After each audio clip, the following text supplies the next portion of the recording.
জুলাই গণহত্যার বিচার কার্যক্রমে স্থবিরতা ও আইন উপদেষ্টার নিষ্ক্রিয়তার প্রতিবাদে তার প্রতীকী কফিন নিয়ে মিছিল করেছে বাংলাদেশ রিপাবলিক পার্টি। বিকেলে শাহবাগে জাতীয় জাদুঘরের সামনে থেকে মিছিল নিয়ে কেন্দ্রীয় শহীদ মিনার পর্যন্ত প্রতীকী এই মিছিল করে দলটির নেতাকর্মীরা। এ সময় তারা বলেন, 1 বছর পার হলেও জুলাই হত্যার বিচারে সন্তোষজনক অগ্রগতি দেখছেন না তারা।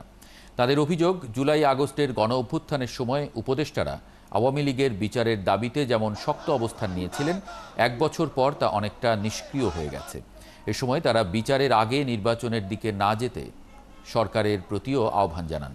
হুঁশিয়ারি দেন, এই মাসের মধ্যে জুলাই ঘোষণাপত্র প্রকাশ না করলে কঠোর কর্মসূচি দেবেন তারা।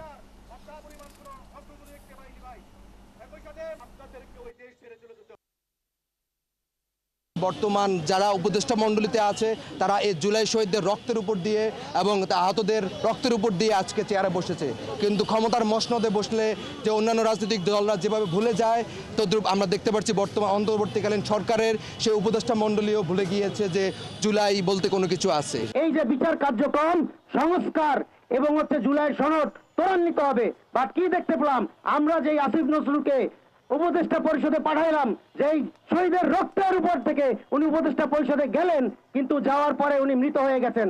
তাই আজকে আমরা তার প্রতীকী কফিন মিছিল নিয়ে আসছি।